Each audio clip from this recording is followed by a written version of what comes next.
Yo guys, it's your boy Sundown and Saki, and this is another episode of 1000 Calorie Cheese Sauce. Skirt, skirt, skirt. How you Squeaky. doing?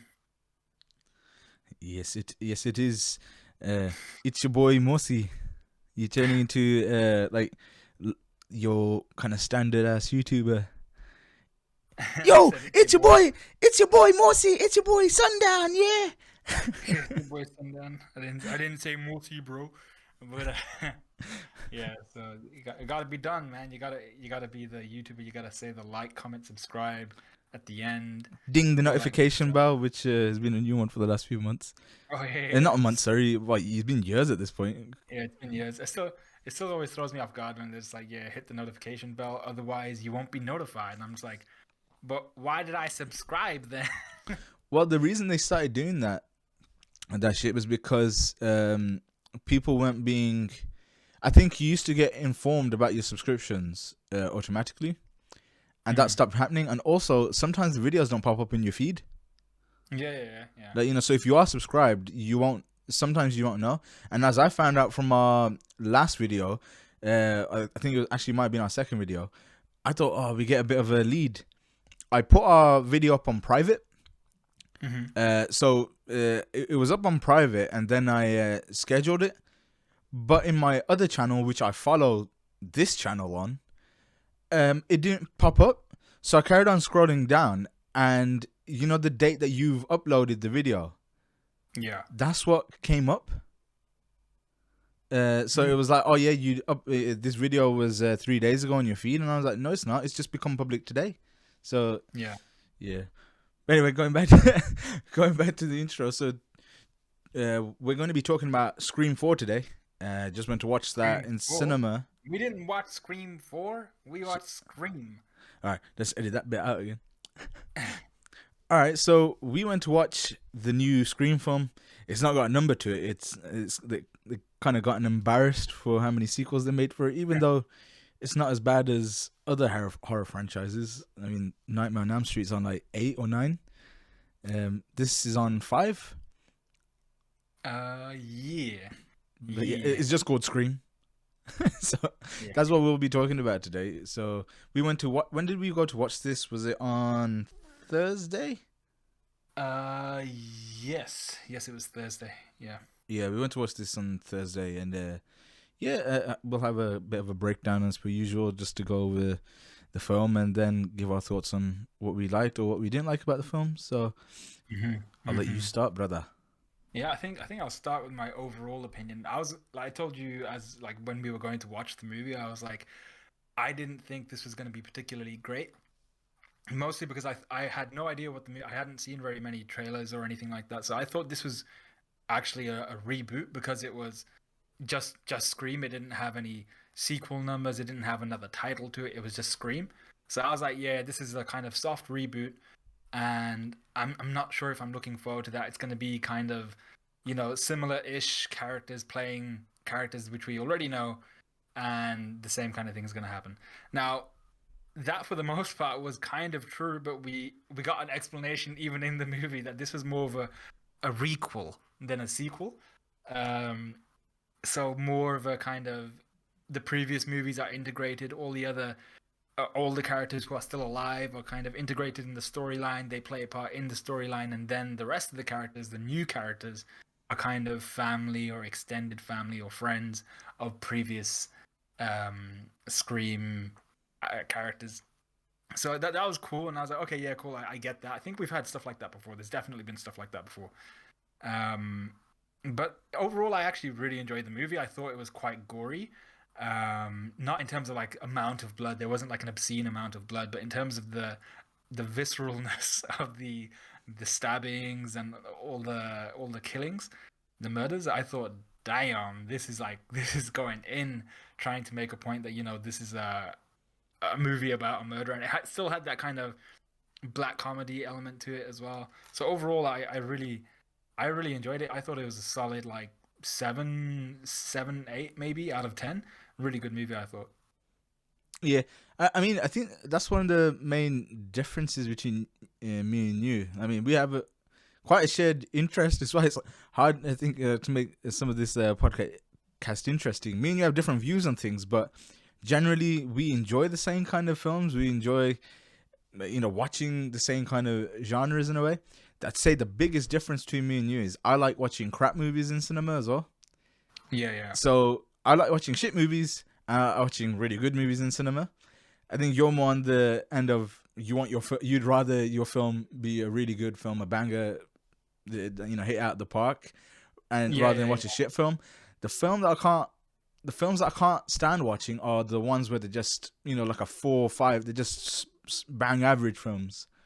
yeah. Yeah, Yeah. that's what I have trouble with and I struggle with because there's nothing interesting about a kind of middle of the line film.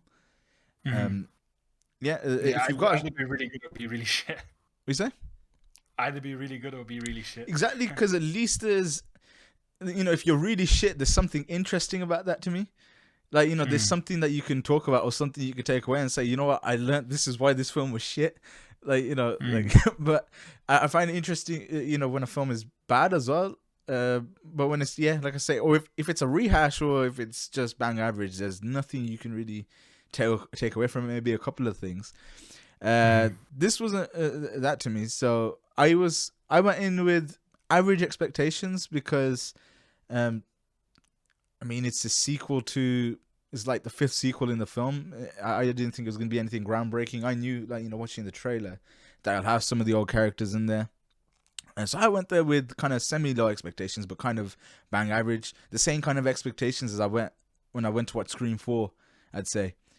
And yeah, I enjoyed the film as well. I would say it was more of like a 6 out of 10 kind of area, but it was still enjoyable to me. The main kind of issue I had with it, and I said this to you after we came out of the screen, was that I think I haven't seen it in 10 years. I mean, it came out in 2011, but it was too similar in kind of tone and a little bit of the storyline to Scream 4. Because I remember Scream 4, and this is completely off the top of my head, that being very much like this film in terms of being self-aware and being a bit of a Mickey take, like, taking the piss out of itself, and like Mhm. other horror movies as well. Yeah, just being very self-aware, saying that this is a sequel, and I mean, in Scream 4, I think the main kind of overall plot was about they were creating, they reference the stab films. Yeah, yeah. Yeah, so the stab films in this film are, we'll talk about that later, um, but yeah, I think it was on the set, or it was something to do with they were creating one of the new stab films. Mhm. So obviously, while making it, they're taking the piss out of it because they're making, in essence, the film that we're watching. In the Yeah, yeah. film, it's very kind of an in joke. Uh, but yeah, do you wanna go? We'll do like a breakdown of the plot, I suppose. So do you wanna kick it off? Yeah, let's see if I remember, because I have to remember the orders in which the killings happened. But So so I'll it start starts you off. off actually. In that case, Yeah. if you're struggling, the scene at the beginning was more or less a straight rip of the first First Scream film. scream scene. Yeah. Yeah, Yeah, yeah. so I don't know how many of the films start off like this. It might have just been the first one, but because it's such a memorable scene and Yeah, yeah. other movies have ripped it off or done a parody of it. It's Scary movie. yeah, exactly. Scary movie. That's the thing, we talked about it. Scary movie. It's tough for me to watch Scream. I watched Scream after Scary Movie, the first Scream after Scary Movie, and I was like, oh my god, like the original Scream is being straight up copied, like even in order of, like, when the plot points out, and in Scary Movie, in quotes, Yeah, yeah. plot points. But it's kind of hard to watch the original Scream. I appreciated it for what it was. When you really watch Scary Movie, because like, Scary Movie is a funny film, and it's, you seeing it, like, it's like when you told me to watch 300 and I'd already watched Mhm. Meet the Spartans. Yeah, Like, if the parody's kind of done right in a way, it's kind of hard to watch the original if you've watched the parody first. yeah. So Mhm. yeah, so it starts off with a teenager called Tara, and she's at Yeah. home. She's at home and she's just doing whatever, isn't she? She's just chilling out, and she gets a phone call. She gets a phone, and she answers it, and she thinks it's her mom's boyfriend, right? So she's home Yeah, alone for yeah. starters, right? Um, and you're just like, okay, so where's your mom? They got this security system, which like I think it's like an electronic security system. She talks to this guy who she thinks is her mom's boyfriend, and yeah, things take a bit of a turn when it turns out that the phone call is from a killer. It's from somebody who's threatening to not only kill her but kill her friend Amber. Yeah. So yeah, I'll Yeah, start you yeah, off yeah. from that. Go for it. Yeah, so that was the first scene, and it was basically like a straight kind of paying homage to the first homagio, paying homage to the first movie.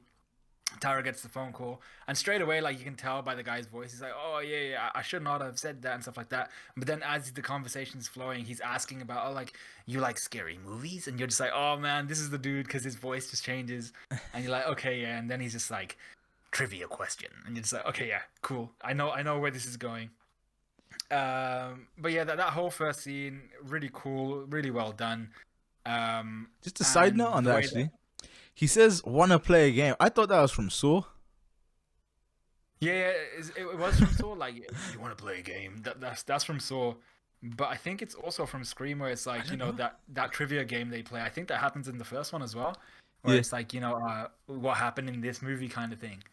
But I'm not sure if the line was "want to play a game." I can't remember. yeah. That's the funny thing. Like, I looked at when Scream 4 came out because that was the last time I watched all of them. It's Mm. been 10. It's been like 10, 11 years. I was like, holy shit! Like, I can't believe like so much time has passed so quickly. I Mm. can't remember like watching it. I remember like bits of the film, but I couldn't believe that it was such a long time ago. Yeah, yeah. But yeah, But like yeah. So yeah, she's there locking down her house.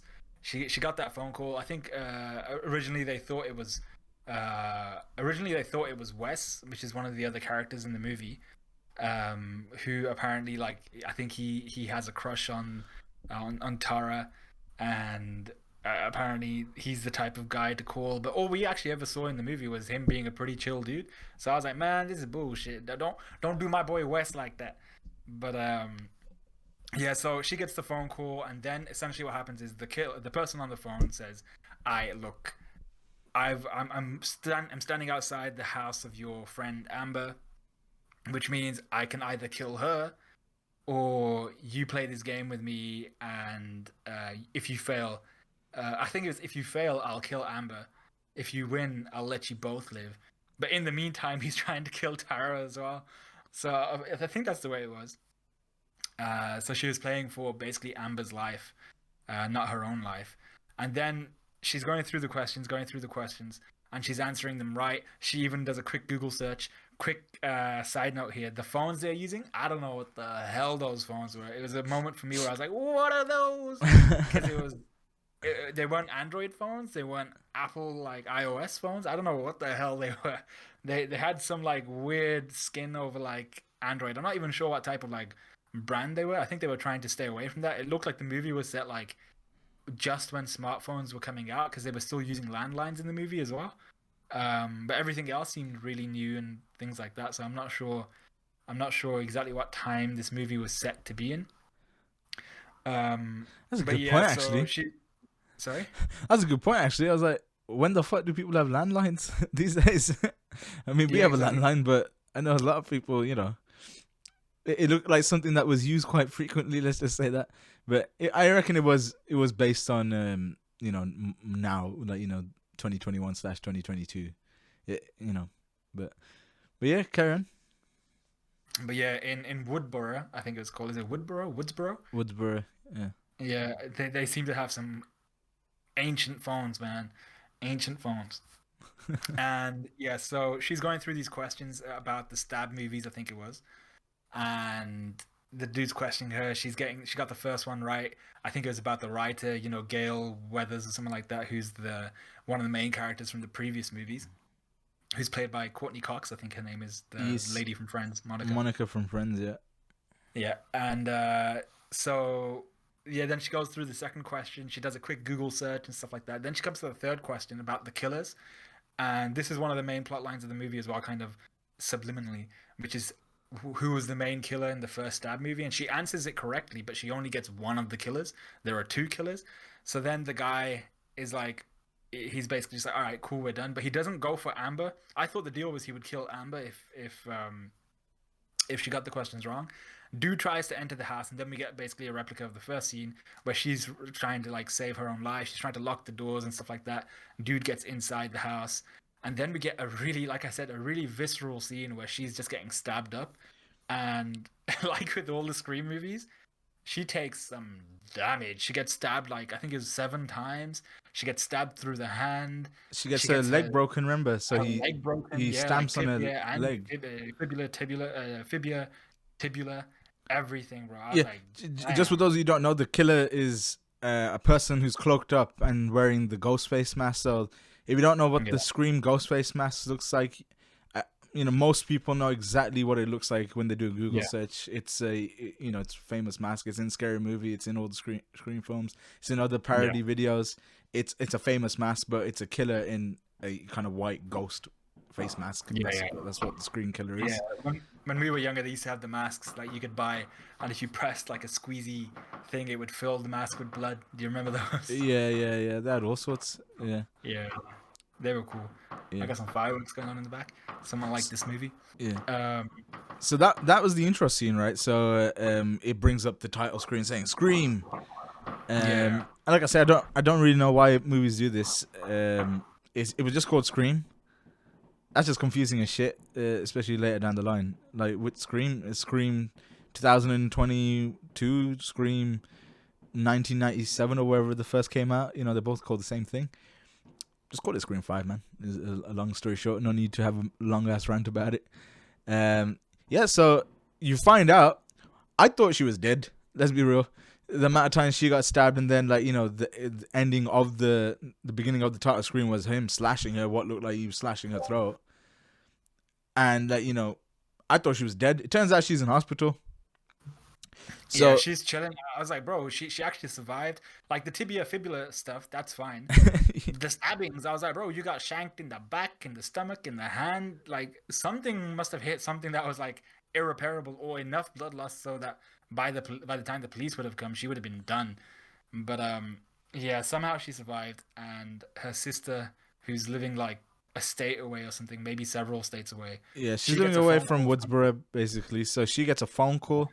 We don't know who it's. Well, actually, I can't remember whether it Wes. showed the caller ID, but it was from Wes, who turns out Yeah, is a friend.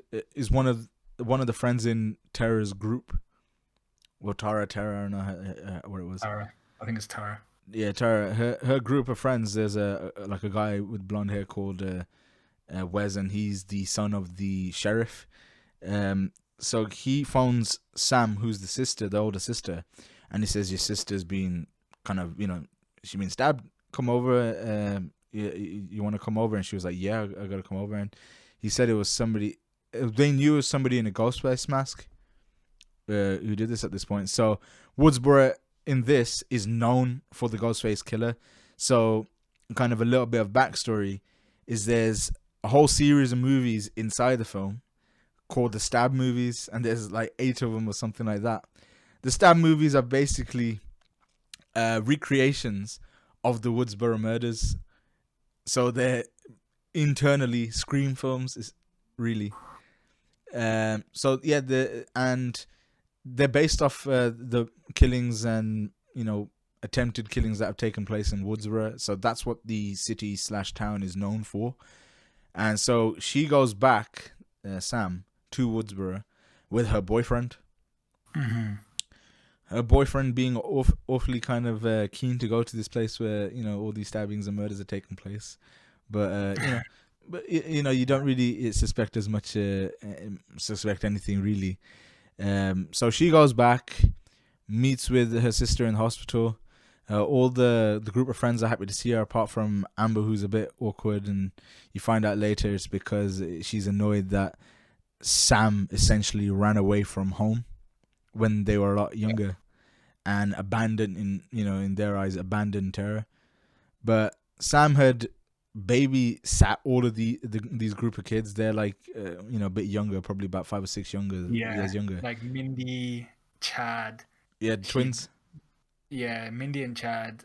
She'd babysat Wes, and then I don't think she babysat Amber. Probably did. Because She, you never know. no, But because Amber said she moved into that house later on, and she would have been old enough to not have been babysat. So I don't think she babysat Amber.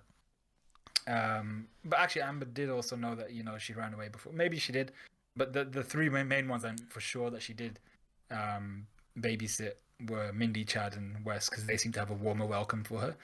yeah, Um, yeah, and then there was Chad's girlfriend whose name I forgot. Was it Katie or was it Laura? One of the two. I don't think it was Um, either, but I don't know what her name was. I think it was Laura. Maybe. Um, but yeah, so then they all leave the hospital room, allowing some time for Sam and Tara to catch up. And Tara kind of breaks down, saying she was so scared and all this. And then Sam's like, "All right, I'm gonna take care of you. We're gonna get all this sorted out and stuff like that." So then from there, I can't really remember what happens. Do we get the second attempt at a Ghostface killing at that point? She gets a phone call.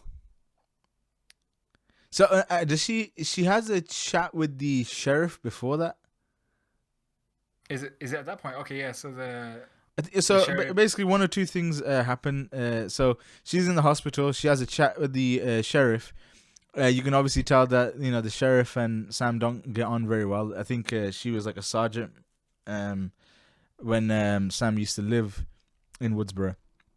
Um, yeah, so they're not really on good speaking terms because Sam was a troublemaker back in the day, before she left Woodsboro, and so the sheriff was kind of saying get your ass out of Woodsboro as fast as you can. We don't want you here. we want a contributing member of society within our community. And I was just like, yeah, okay. I was like, this surely, is coming from the sheriff who just let this this young girl, like 16-year-old or whatever she is, get stabbed 7 times and can't find the killer. And they're like, yeah, contributing memory of society. Yeah, but yeah, and yeah, straight after that, I'm pretty sure she's still in the hospital and she gets a phone call from one of the Ghostface killer and saying that I stabbed your sister to bring you here back into Woodsboro. yeah. But I think there was actually a killing before that. So we see while Mindy and them are at high school or whatever, because you can never tell with American movies. Like it's like they're high school. You look and it's a 30-year-old dude. And you're like, something tells me no. But they were showing that person that was hitting on Chad's girlfriend, the Laura, That let's was say, afterwards.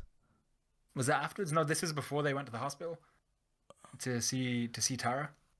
No, because Uh, remember they saw the guy. Remember when they were in a group, yeah, they saw the guy and then he went away. And then later on they went to a pub. Remember they went to a bar and they were playing pool, yeah, and they saw him there. yeah, yeah, yeah. So what wasn't that before Sam got the phone call? Was that after? It might have been. So they were at the hospital and remember they went away. So it might Yeah, have been just before she got the phone call. So either way, yeah, one of those two things happened. So it might have been just around that time, or so it might have been just before she got the phone call or just after. But you're probably right. Uh, but yeah, like this random dude who is a bit of a creep. He seems to be hitting on Chad's girlfriend Laura or Katie or whatever her name is. yeah. And he gets killed by the Ghostface killer. And in retrospect, I can't help thinking, why? So the connection with him, it was something like his sister was the girlfriend or the something of one of the killers. I think it was something like that. No idea. I It was something like that. They all had a connection to the killer, to the previous two killers in some way, or families of the people who were trying to be killed or about to be killed. And I okay. think his connection was his sister was related to one of the killers in some way, shape, or form. Okay. But yeah, so the Ghostface killer comes out and tries to stab up Sam, the older sister. Yeah, To make a long story short, fails and she runs out and there's a policeman there and she's like, yeah, there's a Ghostface killer trying to kill me. He goes into the kind of kitchen area which he was in, and there's nobody there. yeah. And in this movie, by the way, this it had to be an Asian brother, but this Asian cop, he is Mr. Incompetent, bro. He's like, To be fair, it seemed like he was under orders most of the time. But while Sam, there's an important detail here. Sam's looking in the mirror before she gets the phone call. She goes away to like get some food and to take some pills. And what we later find out is those pills are like antipsychotic pills or something like that because she seems to have psychotic visions, and these visions are of her what was in the first movie one of the killers, right? Billy Loomis, yes. Yeah, Billy Loomis. So she's having visions of him with like all these stab wounds in him, and he's bleeding, and he's talking to her, saying like, "Oh yeah, you know, you have to give in to your desires and stuff like this," suggesting that she has some sort of darker side to her, which we at this point in the movie we don't quite know. Which is when she gets the phone call, and then she hears Ghostface, and she's like, "All right, step up, then, G." And he closes the door, and he's actually there. And she's like, Yeah, "Oh yeah. shit, I didn't mean right now. I wasn't ready for that." Yeah, that was quite So funny. She's like, yeah, "Yeah, you're phoning me. Come at me, bro." And he's like, "All right then." he just I love steps out. you. Yeah, literally just did the slap. Yeah, Yeah, and he's yeah. like, "I love you then." And then yeah, so he attempted to kill her in the hospital, fails. And nobody like this is a like a ward where major surgery has just gone down. You know, stab victim. So it might be like A&E. It might be like I don't know where they are at this point in time. I don't know how American hospitals work. Nobody in the hospital. I'm like, dude, there's gotta be someone in the. There's always people in the hospital. I've been to a hospital at that time. Yeah, I think we all have possibly seen a hospital at that time. It's never that I tell you empty. what, in And she's Birmingham, there. you ain't never Sorry. seen a hospital that empty Yeah, exactly. You never seen like, in bro. any ward. If anything, it's gonna have the drunks there. The drunks are always gonna be in the hospital at that time, and it was just so weird because no one's in the hospital. She's in the middle of the cafeteria making as much noise as is heavenly possible. Like she's throwing tables, chairs, screaming, and Mister Incompetent Police is just chilling somewhere. He's like, Like, huh? oh yeah, this sounds cool, man. I like the sound of this. All the while, her boyfriend is still with Tara, and he's got his earphones in watching the stab movie. So the whole kind of minor plot line here is the boyfriend has no idea of these stab movies. He's not really watched them before. So to kind of bring himself into to understand the context of what's going on in Woodsboro, he's watching the stab movies to All kind of of them. understand, okay, this is the game that's being played. Yeah, So he's not there either. He has earphones in, but Mr. Incompetent Police, he doesn't have earphones in. He's just hearing this woman getting almost shanked up, and he's cool with it. Then Sam runs to him. He's like, "Oh my God, Ghostface killer!" He runs to the kitchen, and the Ghostface has done one by that point. He's run away. yeah, yeah, pretty much. I'm trying to remember what happens straight afterwards. So it's either what actually does happen straight afterwards. Um, so that was the I know, second. I know what happens later in terms of who the killing is. So it goes to Wes's house. Oh no. So at this point, Tara says Sam says they need to take a different approach, and she takes her boyfriend to Dewey's house. Oh right, was this This one? is where they have their conversation with Dewey. Yeah, yeah, yeah. So I'm just trying to think of the order of the plot because there's a point where she tells Tara's sister about Billy Loomis, and I think it's at this point actually. Yeah, actually, it was just before they leave. She tells her sister about her relationship with Billy Loomis, and then Tara's like, "Get the hell out of my Yeah. property!" So yeah, I suppose right time to talk about it. So she has a chat with her little sister, the one who got stabbed up, Tara, saying that the Ghostface killer is after her, Sam, and in order to do it, she stabbed up Tara. So that's a nice way to tell your sister, "Oh yeah, you got stabbed up because of me." So the reason why the Ghostface killer has done this is because Sam is actually she's the daughter of Billy Loomis, as it Mhm. turns out. So she explains to Tara that the reason why she messed around when she was a kid, made such a massive, became like a massive troublemaker and all this business, and then eventually left Woodsboro because she found out that her mom, I think, cheated on her dad with Billy Loomis, back in the day, and that's how Sam was born. Sam is the daughter of the original Scream, one of the two original Scream killers, one of the Ghostface dudes. And so, after explaining all this, saying that I'm the reason why their dad left, Tara got pissed off and basically said, "Get out of the hospital." And then I think after that, yeah, she's quite upset, and that's when they move on to the next scene, which is they try and find Dewey, which is one of the original Scream characters, played by David Arquette, I think his name is. Yeah. Okay. Just a bit backstory for you. He's Courtney Cox's husband in real life, was until like a few years Oh, ago. really? Yeah, until like a few years ago. Wow. So this movie must have been awkward. Well, apparently they're like full on like talking terms and everything. They're like Gucci because they have like a kid or kids together, wherever. We'll go into that bullshit. But so yeah, they've been married in real life for ages, and then obviously a few years ago, I don't think they are anymore. But yeah, so they go to his house, and he's living in a trailer, what it looks like, and he used to be a cop. I think he was the sheriff at one point in some of the other films. They go to him because they obviously know he's heavily involved with the original investigations, and they want help.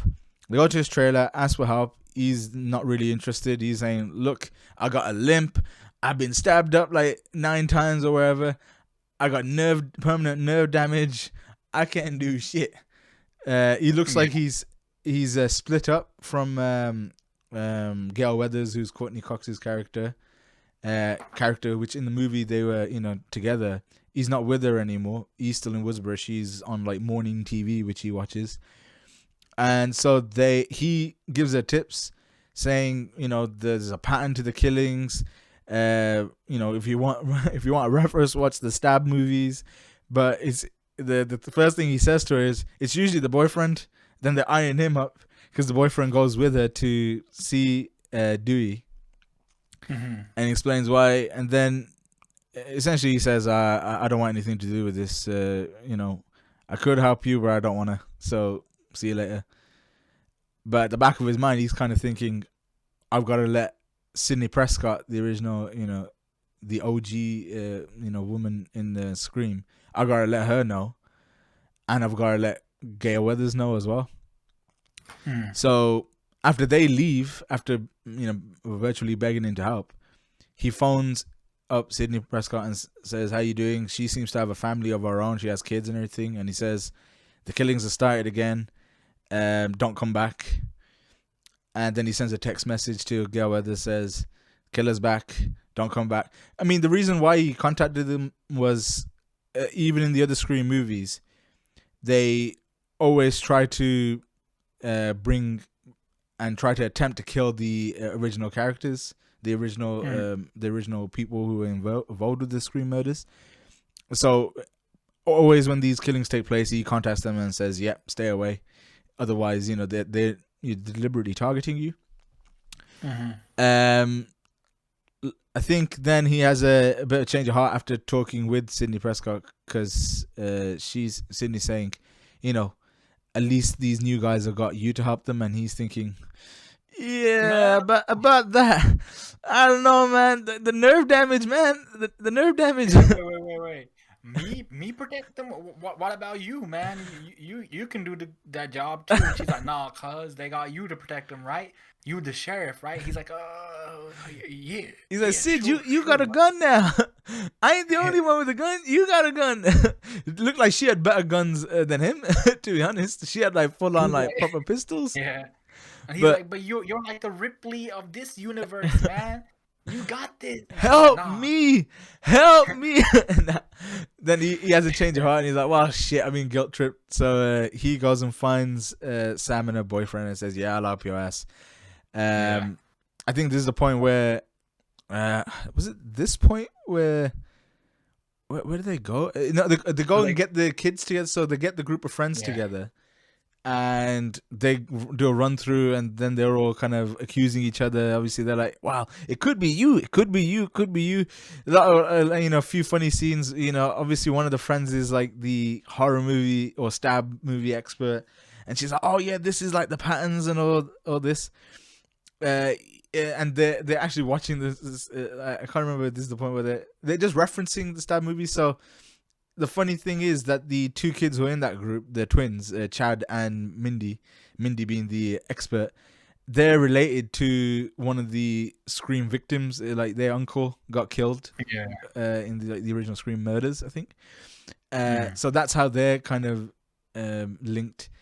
And yeah, they're like, oh yeah, maybe it's Dewey, maybe it's this person, this person. They basically have a conversation saying that it could be anyone of this friend group. It's usually a person in the friend group that's responsible. So it could be any of them, and there's about 5 or 6 of them. Yeah. Can't remember what happens directly after this. Do you? Yeah. So Sam gets annoyed because they're saying, "Oh, it could be you," and Oh she yeah. takes it to heart. And I'm just like, "Hey, look, they got a point, man. Like you vanished, you came back. It seems a bit coincidental, but so don't be taking it to heart." But she was like, "Oh man, I can't take this no more." I thought So that made she the least leaves. sense, if I'm honest. Why would she kill her own sister? Why would she stab her own sister?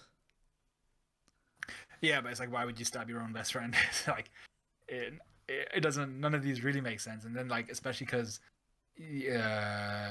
most of these movies, you're stabbing like all your friends. I suppose it doesn't make too much of a difference if you stab your best friend compared to your brother or sister. It's almost the same level. Yeah, but I mean, as in, what's that got to do with any pattern? Yeah, Like, oh I yeah, don't know. like she stabbed her own sister. Did they do that in any others? It might have done. I don't know. It's been a while since I watched them, Yeah, but yeah, so straight after but she leaves. so she drives. Where does she drive to? Does she drive to the hospital or I can't remember. Yes, maybe. Because she has another psychotic episode, well, psychotic vision as she's driving away angry with Billy Loomis, who we now know is her father, in the back, and he's saying, "Hey man, you ought to kill some people because I'm waiting." And I'm saying, "Alright, I cool." want some You death. Yeah, that's basically what he's just saying. He's like, "Yeah, Yeah. kill some people," and she's like, "No, I refuse." He's like, "Damn, I thought it would have worked this time." I can't Is remember basically exactly what happens at this part, but I'm pretty sure this is when they pan to Wes, which is he. I think he goes back home.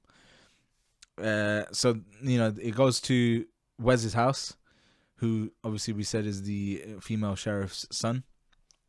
Mm, And so he's there. He's just like chilling. His mom's about to leave the house. He's getting food ready. I think she's going to pick up some sushi from takeaway. yeah. So he's at the house. He's putting things out like chopsticks and all that.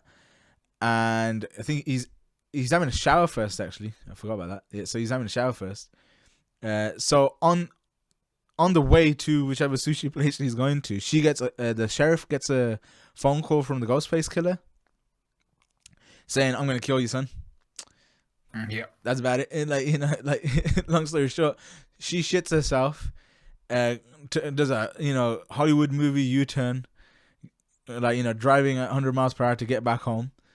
Yeah. All the while, talking to the Ghostface killer. She sends a message to the cops saying, "Get your ass back Well, she's to the my sheriff. house." The sheriff radios in Yeah, to all cops currently go to on my active house. duty, and she goes, "Go to my house." Yeah, Slowest cop response ever. The sheriff has literally radioed in and said, "Get your asses to my she says, house." "Trace the Every call." She said, "Trace yeah, the call, and yeah, then get your asses to my house. That's where he is." yeah, So she, exactly. So the cops in this incompetent people, they're finished. I was waiting for Bro, them. I was waiting for them. So at this point, she's racing back home. She gets out of the car, and the Ghostface killer jumps out from the front of her porch and stabs her straight in the stomach. and then stabs her many more Yeah, times on the front porch. None of her neighbors are yeah. watching or You anything you, like that. you No enjoyed one's that. walking the dog. You enjoyed that. Speaking of visceral, that was probably one the most Yeah, visceral ones. He's just yeah, yeah. going to town on it. Yeah, so like, once again, like I understand the concept of the Scream movies. Like they're not the most realistic in the sense of someone was just walking their dog going, "Hey, are you stabbing the sheriff? What the hell?" None of that. Like I was just waiting for someone to turn up. Like she radioed in everyone in the neighborhood.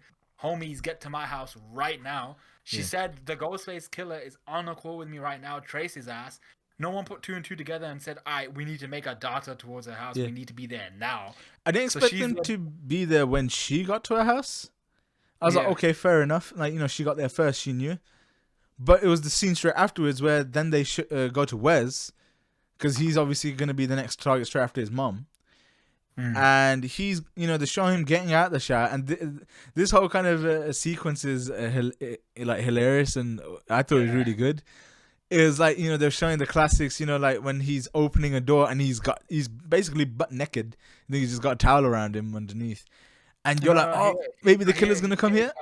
What? here he's got a shirt and he's got a t-shirt and shorts on. He was only a towel around him when he went to his room to get changed.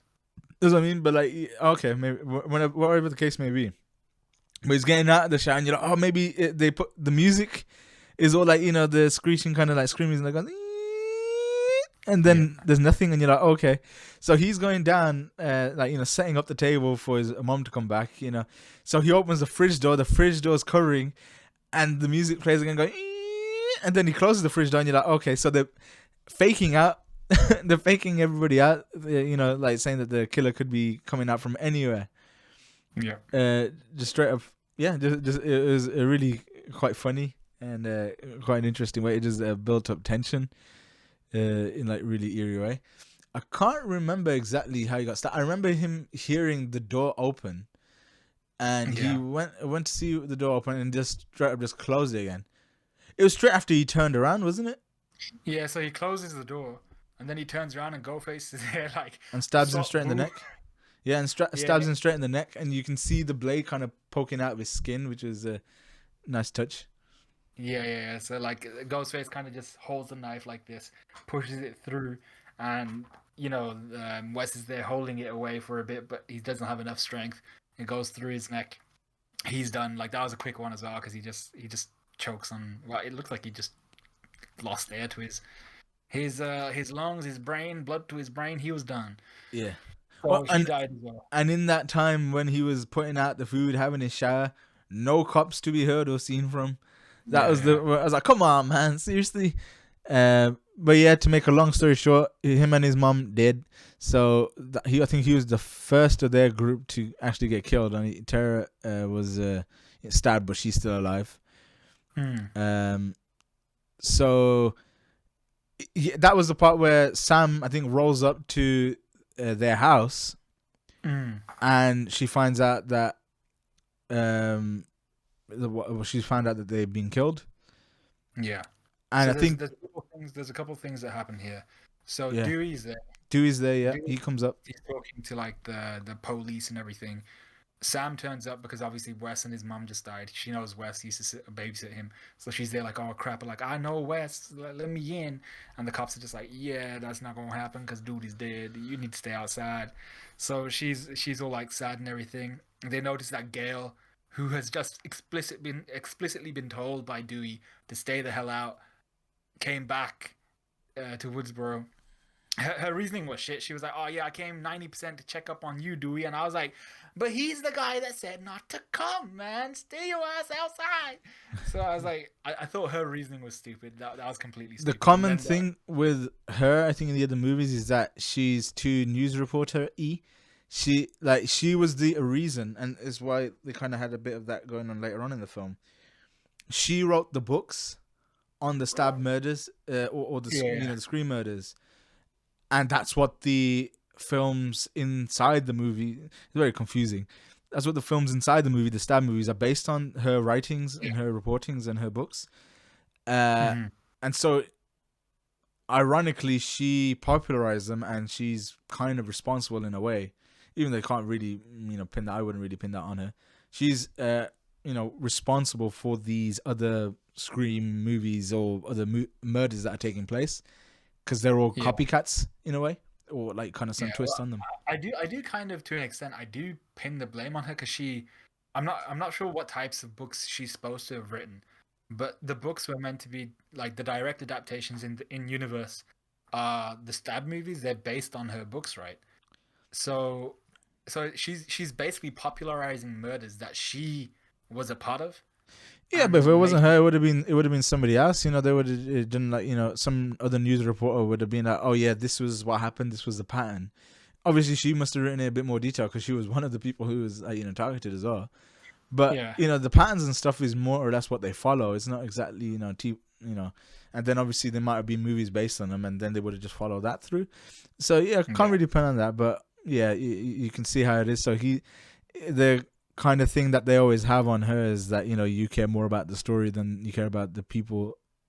But yeah, and so she meets Sam. Gail Weathers does, and she's like, yeah, like I'll help you and all this, or whatever, like what you're going through. And then also Gail Weathers meets up with Dewey, and she's like, they're kind of explaining why they're not together anymore, saying that I think they moved to New York together or something like that. Yeah. And Dewey couldn't hack it. He couldn't, for whatever reason, he couldn't hack. I don't think he could hack the fact that she had a bigger career or whatever, and he decided to just up and leave in like the middle of the night. Yeah, I'm not sure if they explained that really well. He was just like, "Yeah, I couldn't hack it," and I'm like, "Couldn't hack what? You couldn't hack like big city life. You couldn't hack Gail's career. What was it? Because like Yeah, he yeah, was like, I couldn't hack it, so I came back to it." And then they make the point like later on that he was meant to be in Woodsboro and she was meant to be like elsewhere, which is kind of the reasoning for why their relationship broke apart. And I was like, okay, but that's so basically all it was he couldn't hack the city, so they broke yeah. up. That wasn't explained clearly. But at this point, I think Sam sees while they're having their kind of emotional kind of reunion. Sam looks at the cops and she sees the Asian cop that was Mr. supposed to be Income. at the hospital, and she's like, "What the hell are you doing here? You're supposed to be protecting my sister." And he's like, "Who?" He's like, "But the sheriff died," and she's like, "I don't give a shit." I'm like, there needs to be some protection, so she's racing back. Dewey comes with her, and so she's darting it back to the hospital, and on the way she gets a phone call from the Ghostface killer, and then they switch the scene back to the hospital, and it's pretty brutal at this point. So Tara, she's obviously got a broken leg. She's in the hospital. She's got a broken leg, cut up hand. She the light. She's wondering what's kind of going on in the hospital. Is a bit too quiet. She gets into her wheelchair. She gets into her wheelchair and kind of spins out a little bit, and then the lights go out. And in Scream movies, and I think she knew as well, as soon as the lights go out, she hits the fan. You Yeah. know that Ghostface is coming. And I think she peeks out a little bit, and then all of a sudden, the boyfriend pops out at this point. Yeah. Was that at this point, or was I think before that she rolls out on her wheelchair or in her wheelchair, and she's trying to look for the one police officer that was there, and he'd already been stabbed up, Oh, yeah, and he yeah. was he's just on the floor dead. So then she checked his holster to see if he had his gun, so that she could use that. He didn't have his gun, Yeah, yeah. so so she then wheelchairs herself into another room, and she like calls someone. Must have been like her sister or something, or Amber. I don't know. She calls someone. The lights go out and everything, and she's like, "Oh my god, I know what this means. She's Oh my, not again! I've already been stabbed like uh, 7 times." and she did the old classic where she had a mobile phone near her, but because she was in the wheelchair and she scooted away from the desk where she had a mobile phone, her sister's trying to phone her to say, to find out how she is and whatever, and she can't reach her phone because she's Yeah, she's wheeled herself too far, and so she goes back into like her room and hides away, and then somebody pops into the door. And she like throws, or I don't know what it was, like the metal bars that they're the kind of nah, she hits IV the holder phone. kind She of hits thing. the phone. Hits the phone on the first person. Yeah, yeah. I thought it was like one of those like those IV holder things. No, no, that was later. All right, That was later. and it turns out it was the boy, like it's just the boyfriend, and he's like wondering like, all right, like what are you chatting me? What's going on? And then straight after, the Ghostface killer jumps straight in and attempts to stab him. Yeah, so he cuts his arm a little bit. Yeah, Nothing too deep. And the boyfriend's just on the floor like, "Oh God, my arm! It's got a paper cut." And this is like we Tara is going in trying to. She's in survival mode now. She throws the IV at the Ghostface. The big like heavy drip thing smacks him, smacks the Ghostface with it. Ghostface drops. She starts wheeling herself out. The wound on her hand has opened up now, Yeah, so she's like she's like she's in crying really out. like it's really slow, like running away. So she's like, "Ee, ee," and he's just like walking behind her. And obviously the boyfriend's there as well on the floor. I don't know what the fuck happened to him, if I'm honest. Um, he didn't get knocked out, but he was just there like crawling around. Um, Yeah, so the Ghostface killer is obviously still on the phone with Sam, and he's saying, "I'll give you a choice. You can either choose your boyfriend or your sister, boyfriend or your sister." And she's like, "Oh no, no!" And then it turns out she was just biding for time, and she's like, "Surprise, asshole!" So Sam and Dewey pop out the elevator while he's trying to kill Tara or the boyfriend, either way. yeah, And Dewey comes out with the most bent shot for a cop I've ever seen in my life. He has a straight shot yeah. in a wide ass corridor to kill the Ghostface killer, He and misses he misses. twice. Yeah, so He he misses misses, two and times. they save Tara and they take her outside the hospital and all that. Uh, just before then, the Ghostface killer comes back out, and Dewey shoots the killer 3 times in the chest. Yeah, Yeah, doesn't at this point decide to shoot him in the head. yeah. Yeah, shoots him I three think I times in think the I did. chest. He's smashed up against like a glass wall kind of cabinet kind of looking thing, shelf. Yeah, Is just kind of fainted on there. He thinks maybe killed him. They go to the elevator, go right to the elevator. Dewey goes up to them and says, "You always gotta shoot them in the head." Elevator closes. He goes by himself back to the Ghostface killer, eyes him up a little bit.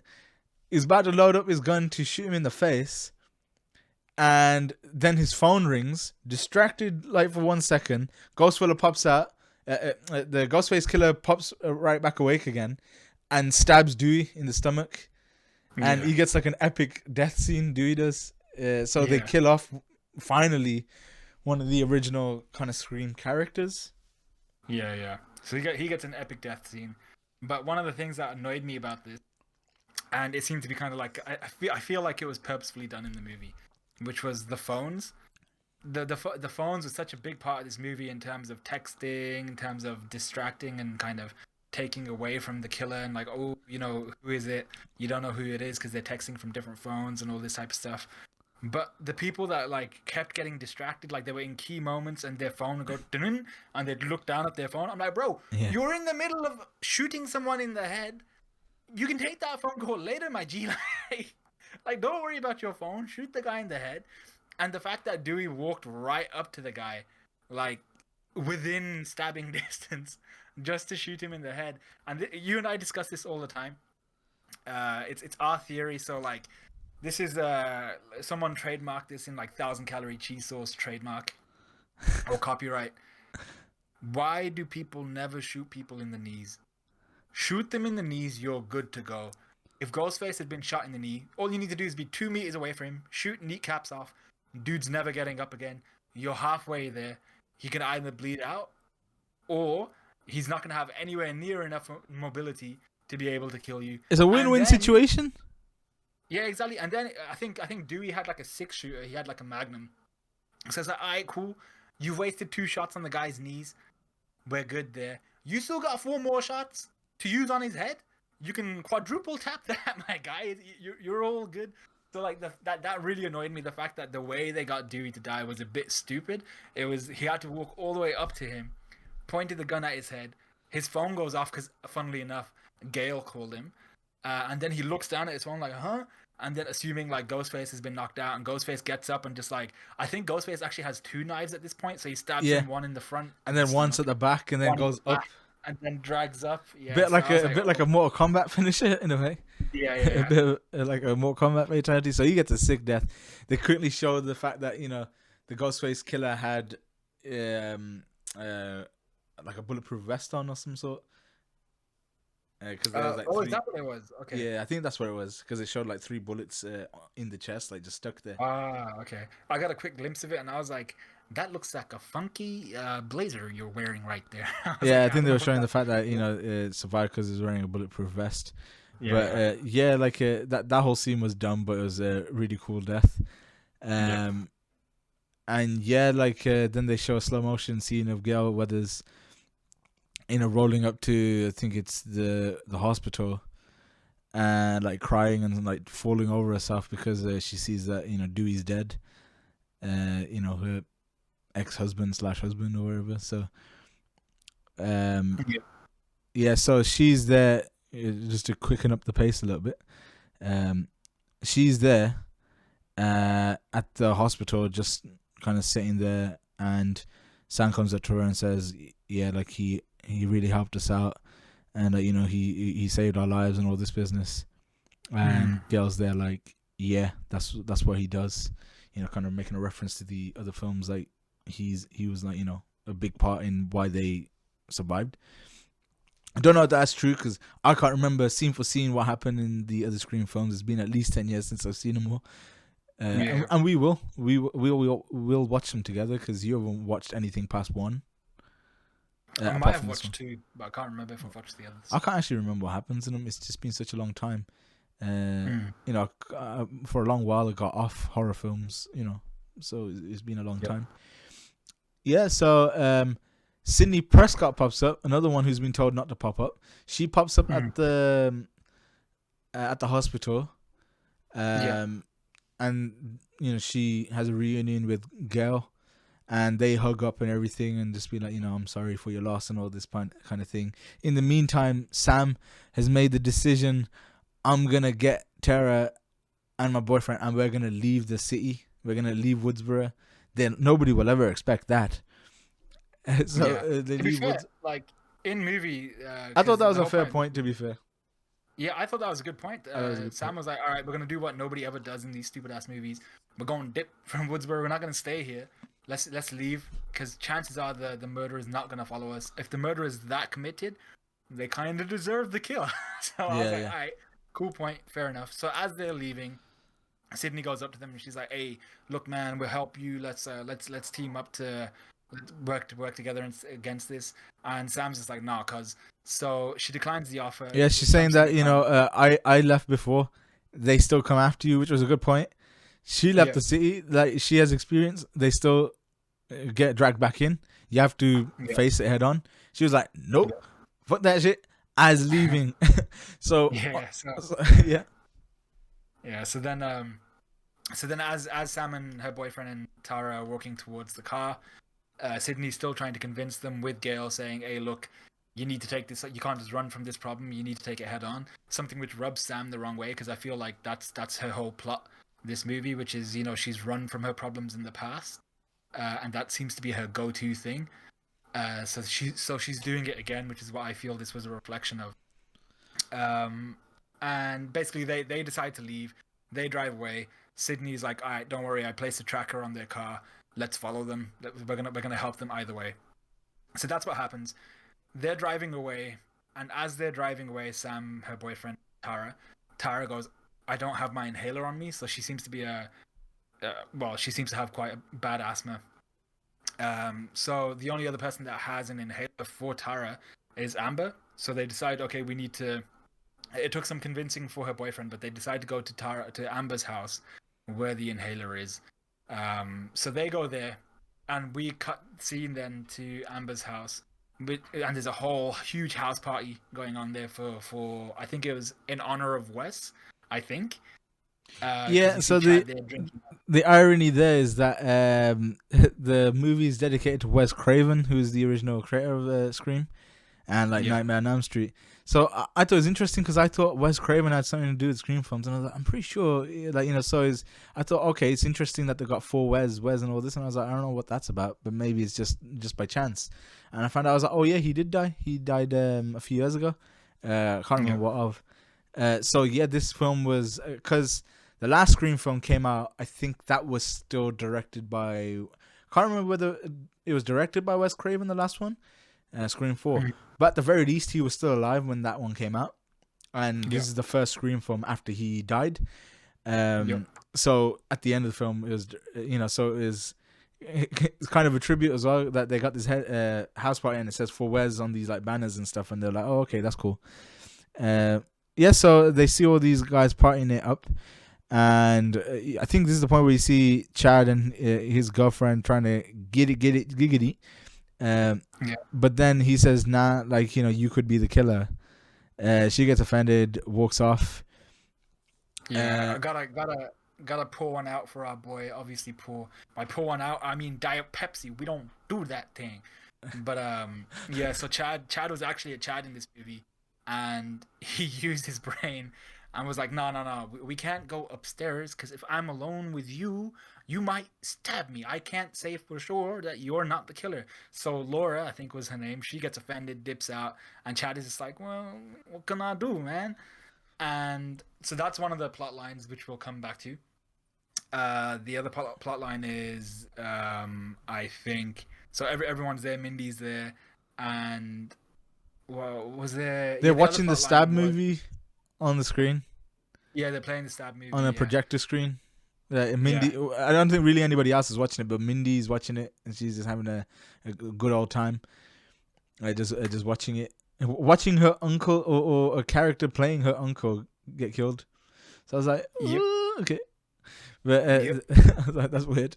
So I think what happens here is the so Sam and crew, so Tara and the boyfriend. I can't even remember the boyfriend's name. That's pretty bad. But Sam, Tara, and the boyfriend they reach the house and they tell everyone to do one. Richie, I think it So is. all the sorry, I think it was Richie. yeah, actually you might be right. Yeah, Richie. Yeah, so they tell everyone to do one. Say get out the house. We're all here. The killers are You after missed that. Tara. You missed that scene. Is what I was gonna get to. I thought you. Yeah, it was. Chad goes looking for his girlfriend first before they roll up. Oh, is it? Okay, yeah. Yeah. So before they actually roll up and get to the house, Chad gets a text message from what he thinks is his girlfriend and says, and you can make it up to me. And all of a sudden he's got like this GPS tracking thing which he uses. To make a long story short, he goes outside like the dumbass that he is on his ones, tries to find this GPS signal. Ghostface pops out, stabs him one, chases after him, and because he's got this GPS on, they can both see each other on each other's phones. And Ghostface obviously has his girlfriend's phone because he lured him out, and it looks like he's been stabbed up quite a bit, and he's on the floor, and we think he's dead. We find out later he's not. Yeah. Here's another terror situation where he got stabbed quite a bit, but then Yeah. He had a rough time of it as well because he got stabbed in the leg to begin with, like the inside of the leg. so he's So the bleeding first out. thing, yeah, yeah, he was bleeding out a lot. So the first thing you're thinking there is femoral artery, Yeah, and he's running and he's incapable of running due to A, the pain, B, I think it was the blood loss. Like he's literally lost strength because he's lost so much blood and he's probably in shock as well. So he just goes floppy time anyway. And then Ghostface pops up out of the shed. He's like, surprise! And then stabs him in the stomach like another 6, 7 times. And no one notices this because everyone's in the house partying. And Sam and company have just kind of pulled up at the front of the house. This is just out of view. So my guy is just getting clapped at like the worst possible yeah. time. No, the But headlights once pop again, up. Remember, so that's why the Ghostface yeah, doesn't yeah, yeah, finish him off technically. yeah, He yeah, I don't think he stabbed him too much. He stabbed him enough where he looked like he's basically dead, but I think yeah. he just fainted. But that's when headlights pop on, and it was the The Sam and inhaler them gang. rolling up. Yeah, Yeah, I yeah. can't remember So if that was the exact order, but I'm pretty sure that was what it yeah, was.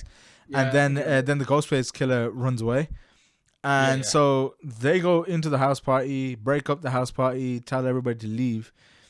Uh, Even though technically I was like, you're just there for a freaking inhaler, just grab the inhaler and piss off. yeah, yeah. But they made a big thing of it where that Richie comes out and goes, "Hey everybody, leave! Get your asses out of here! We're here for inhaler. That means that you all have to leave." Uh, so Yeah, yeah, exactly. And they kind of made a point of staying there as well. Like, oh, everybody leave, and then they kind of camp there. And I'm just like, you're just here for the inhaler. You're still supposed to be going, right? So what the hell's going on here? And then on a side note, one of the things that actually annoyed me, I've just kind of realized now as we're going through the movie. One of the things that annoyed me is actually the character of Mindy because she's this really like intelligent but really snarky character, really sarcastic character and she's telling people, like giving people advice, and like there's this really tense scene where her and Amber go down into the basement to get some more beer for the party, and like basically Mindy saying you shouldn't have come down here with me alone or something like that. So first she tells Amber you shouldn't go down to the basement alone. You should get someone to come with you. And then they both go down. Then she's like, now we're both here alone. How do you know that I'm not the killer? And then they both kind of like they're trying to scare each other by saying, "Oh, but I might be the killer," and then the other one's like, "Oh, but I might be the killer," and they both know that neither is the killer, but they might be the killer, and it's like, okay, it's a weird kind of dick measuring contest Yeah. between the two of them. It's kind of weird, but the point was kind of being made. But with Mindy, I was like, she was giving advice to everyone, but she was unwilling to help anyone. Like even when her brother went outside, instead of saying, "Oh yeah, let me go with you," She even sat though on her she knows ass. that. She just sat on her ass watching a movie. Yeah, yeah, exactly. She's like, oh yeah, you take a weapon of some sort. I'm just gonna go out and make out with this girl or something like that. So she's making out with a girl while she knows that her brother's gone outside to look for his girlfriend, who may or may not be a psychopath. Yeah, yeah. And I'm just like, look, if there's anybody you're gonna trust, it's your twin brother. I understand no one's not on the suspect list. Everyone's on the suspect list, but it's your twin brother. You know exactly what this guy is like. I'm assuming, At the very least, you and know where he is when some of the other murders are taking place. exactly, yeah. So I'm just like, like, come on, man, go outside with your twin brother. What she might have been thinking is, I don't want to be alone with my brother just in case he is the killer. But I don't know, man. I think the correct Nah, decision for her would have been I don't go believe out that. with your brother. Yeah. Go out with your brother and stay within like sight of the house, or maybe even take a third damn person, and everything would have been sorted. But Mindy was there, like throwing out advice, just making it rain with advice, Yeah.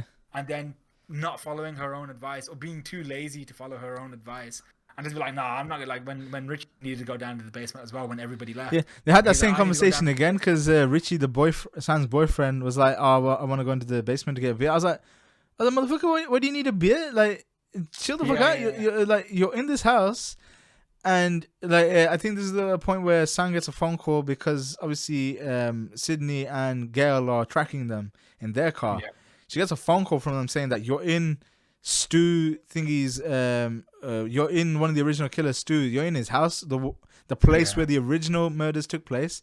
And What she was was his like, name "Oh again? crap, Stuart Mucker or something. yeah, yeah, Stu Macker."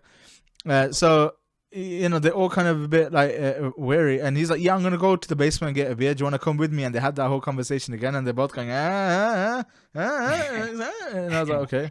Like, She's like, nah, I'm not gonna go down to the basement with you. It was the right thing to ask for, though. Like, and then he's like, and yeah. So she's so then I was watching the like, movie at this point, right? And she's watching the scene where the guy, I think this happened in one of the original movies, where he's like saying he's watching the movie.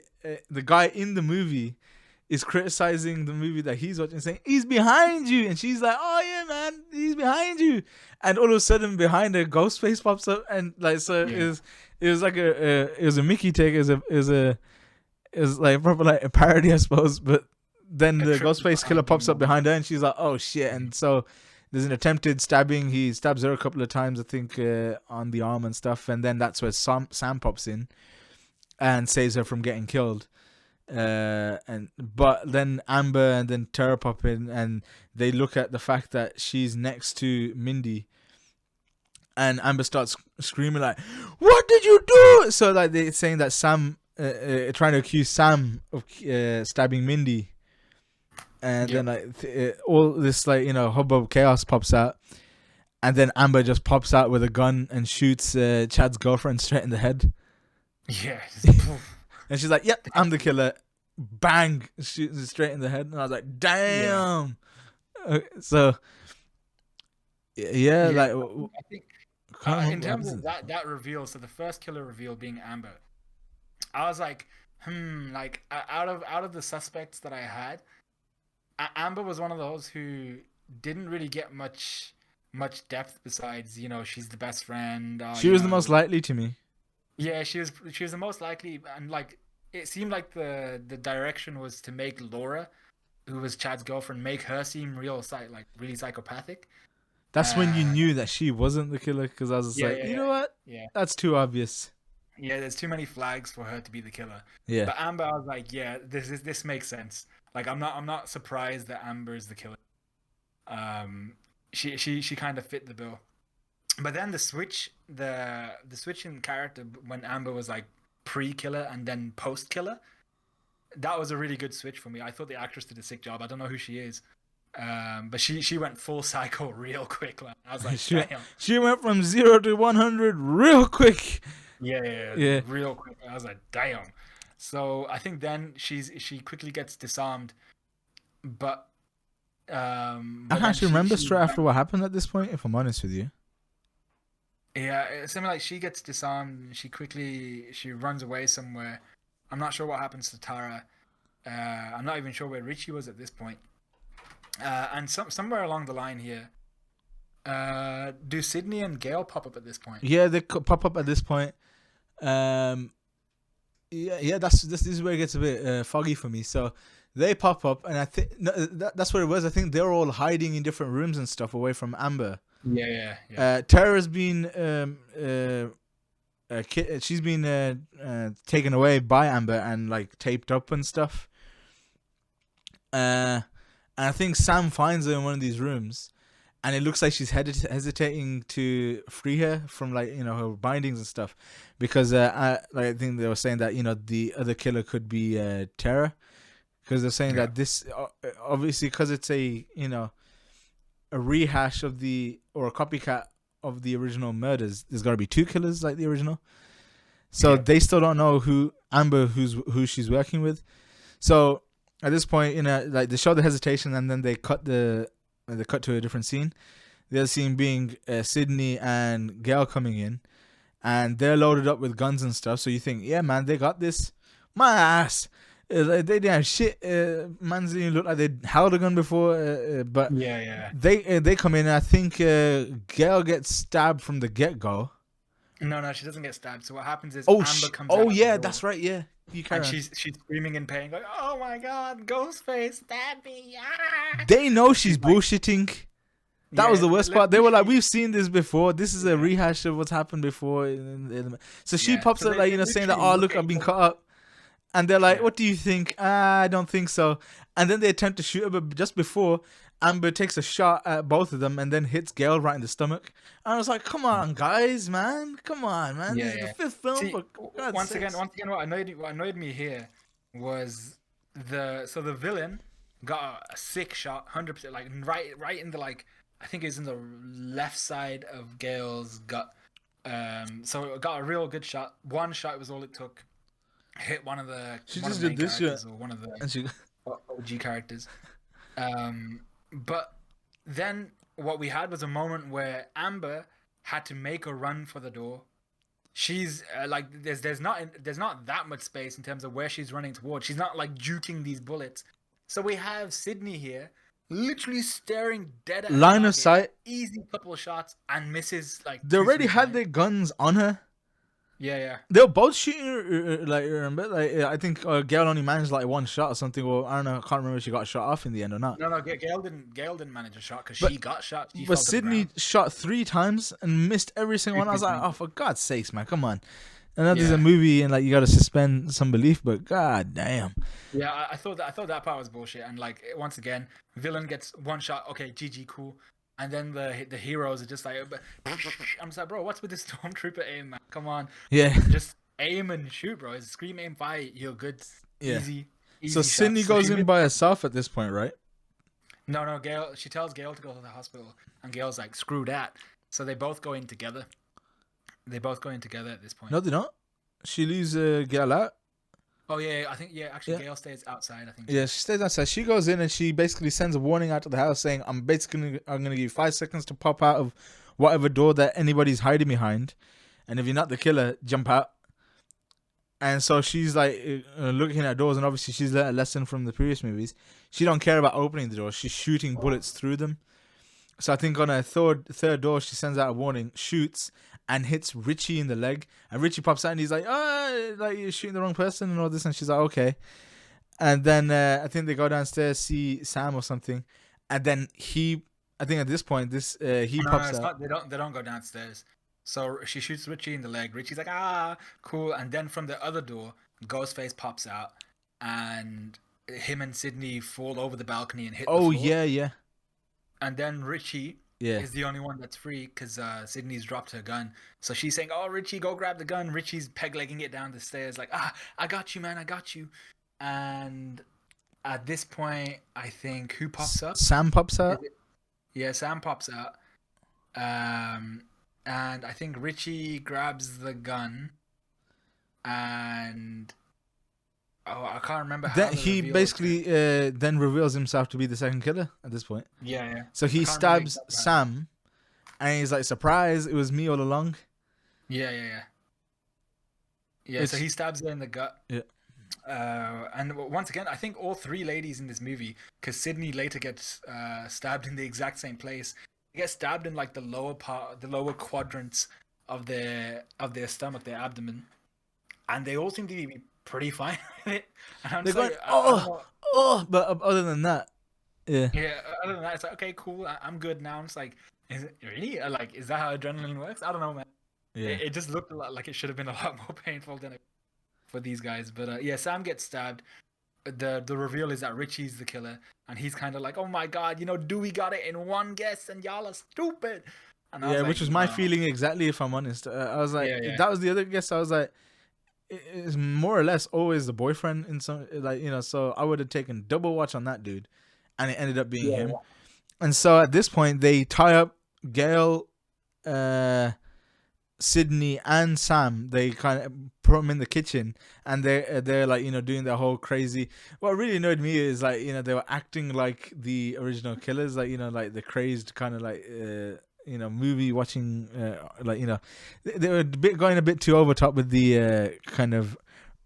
I know that they're trying to copycat the murders and stuff, but they were copying like the way that they were acting yeah, the yeah, murders. Like we watched Star Bait and it was shit, and they'll kind of explain their motive, saying that they watched the latest Stab movie, which has gotten to 8, and it was a pile of shit. And so they were like, you know what, we wanted to recreate them so somebody can adapt this into a movie and show people how it's really done, because apparently they've forgotten what the original killings were like. And I was like, okay, that's a shit yeah. motive.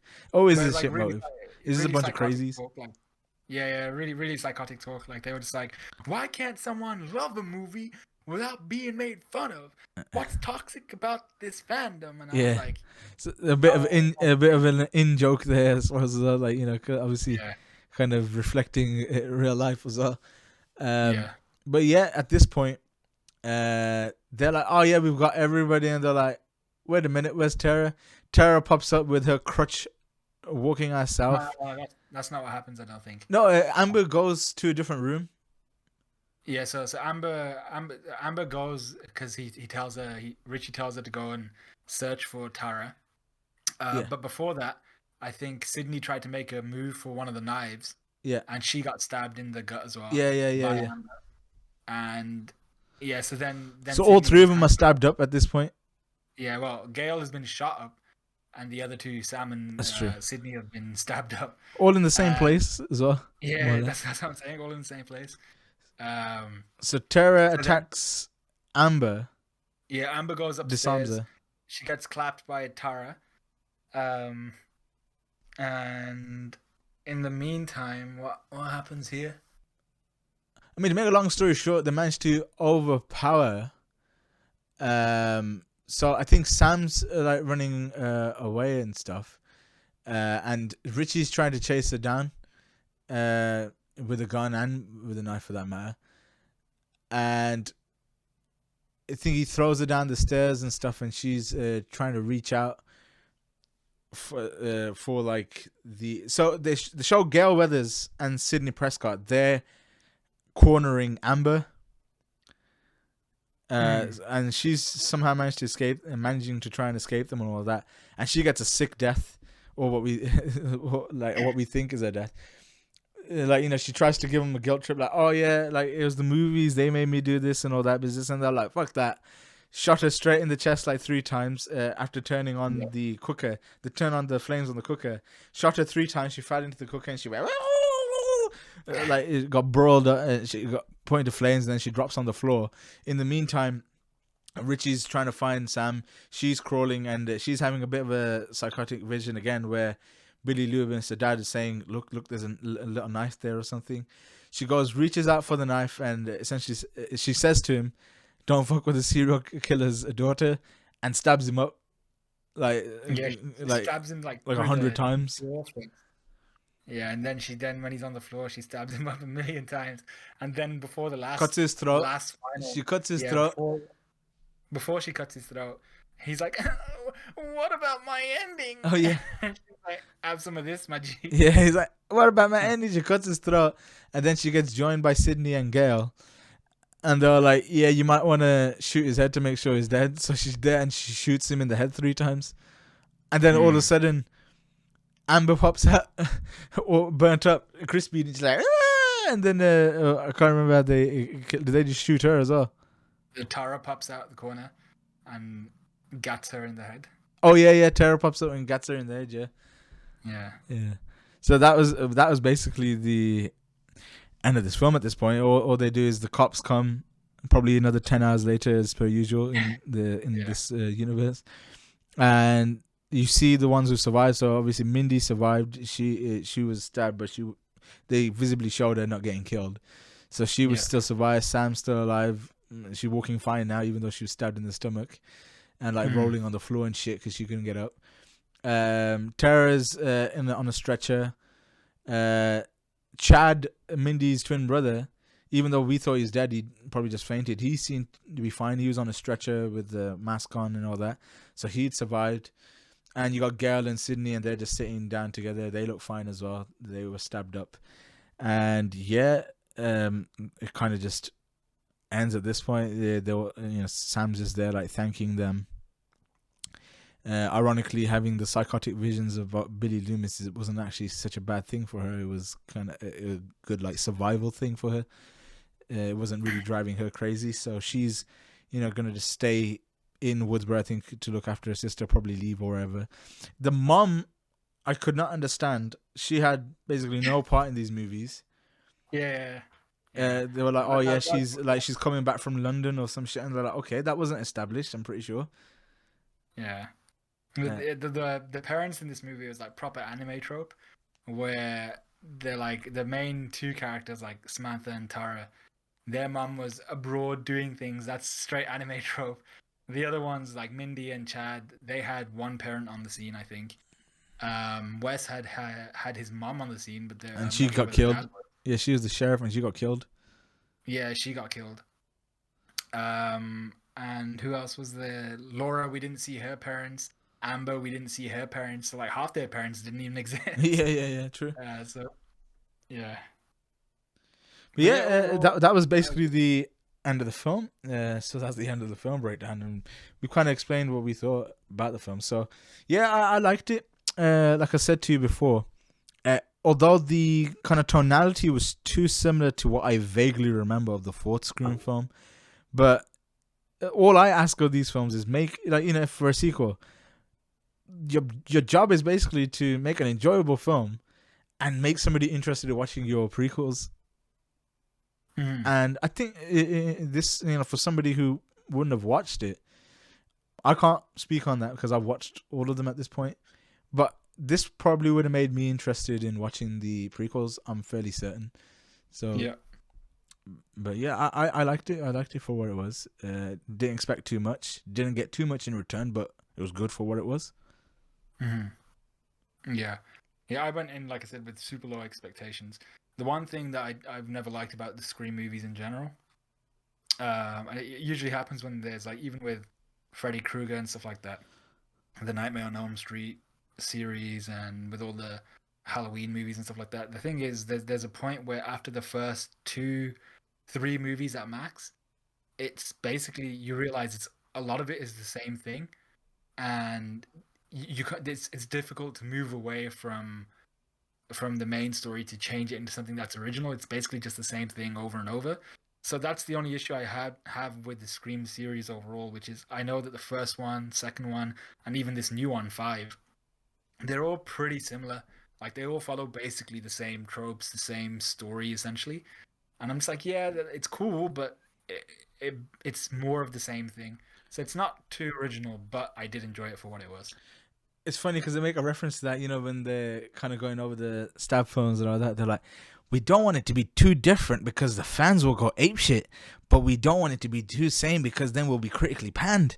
And that is Yeah. very much the truth. Like that's the thing. It's a fine line with a sequel.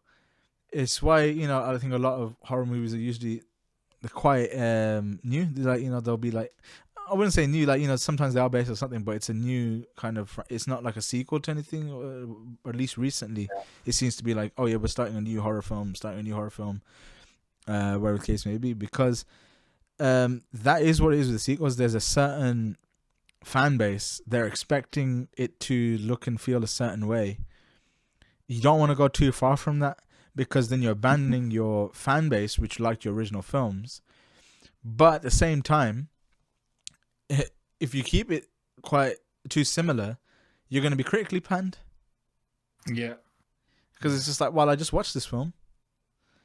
Yeah. But I say that you kind of going to get it's a no win situation because I reckon even if it was like a samey film, you're gonna get your ass whooped by your fans as well because they're like, well, you didn't really do anything different. But you're like, well, Yeah. you don't want anything different. But Yeah, but yeah, overall good movie. it's a Like we good said, movie. there were things wrong with it, like the amount of distractions there were with people's phones. Yeah, Uh, the some of the stupid decisions made, like yeah. going out alone. You can do Mindy that as a with character. every horror movie though. They all do Yeah, stuff like that. It's just like like the old classic, like we always say, huh? There's this house which I know there's zombies in it, but I need to go in there. Why? I don't know. But there's something I really need in there. And it's like, yeah. I think you're just trying to die, man. But It's like it's like that with all films. With all horror. I left my Invisalign braces Yeah. back in that house. You know how much those cost pre-zombie apocalypse? And they're just like, look, dude, no one cares about your bent ass teeth at this moment in time. Yeah. And they still have to go in and find the Invisalign and they get wrecked. Yeah, it's stuff like that. Mindy as a character, like for me, I didn't understand what the purpose was. She was kind of there, like dropping. She was the exposition dump. Yeah. And overall, she was a likable-ish character, but the snarkiness and stuff, and then the lack of wanting to help. I was like, that's the most useless character you can have. She's the person that in a video game you go to them like ask, they give you all the information, and if they would give it to you in like a really cryptic and snarky way, and then do nothing for you besides that. And you're just like, bro, I can't even buy like health potions or anything from you. You're useless to me. I could have just out by talking to people along the way. So yeah, I'm not sure what her character. Her character was a bit annoying, but All I'm saying is my man needs to start watching the stab movies and play a Resident Evil game to learn how to shoot feet and kneecaps. yeah, shoot feet, shoot kneecaps, bro. Just shoot the legs, man. If you're going for the legs, you're gonna hit either the quad, and like go through that, which is like blood loss deluxe. You're gonna hit either the knee, which is mobility deluxe, Yeah. and then like if they've lost it, like in this movie, if either of the two killers had been shot in the knee, bro, this would have been finished halfway through. Just shoot them in the Finished. knee. They're The dude was finished. basically, bro, yeah, I just try. finished, I bro. dare them to wear a bulletproof vest on their kneecaps. I doubt that happens. Yeah, Yeah. So in conclusion, you enjoyed this, didn't you? Quite a bit. yeah, I enjoyed it. Yeah, it was quite good. Yeah. I suppose that's where we'll end it. So, yeah, thank you guys for joining us on today's episode of 1,000 Calorie Cheese Sauce. We'll see you again next week. See ya. Peace.